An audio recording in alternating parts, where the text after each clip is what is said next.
24 de setembro de 1989.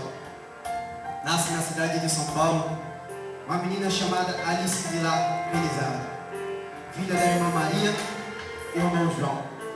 Desde pequena, Deus já usava vários vasos para dizer que Alice seria uma levita do Senhor.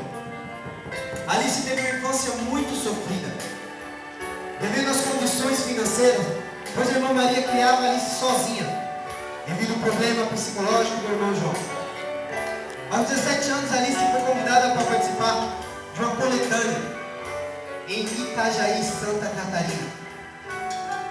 O agir de Deus foi tão forte que no ano seguinte, Alice lançava o seu primeiro CD, denominado Rasga os Céus.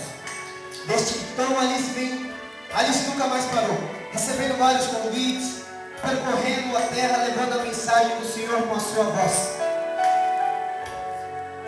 E hoje, com muita alegria, na Igreja Cristo é por Nós, temos o prazer de apresentar Alice com seu segundo CD, Sobre o Vento.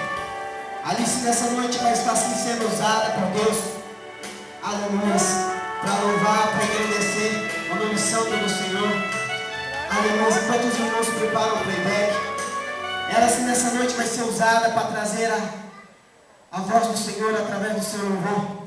Deus vai usar ela como instrumento em suas mãos nessa noite.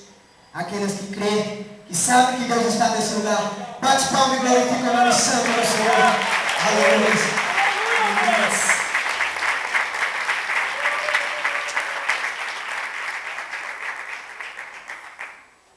Glória a Jesus, aleluia.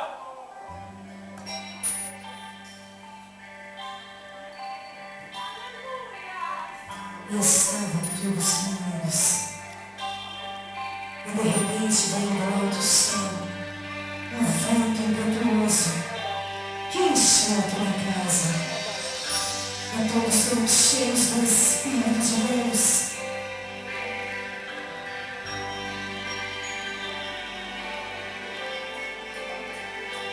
Além do playback para mim,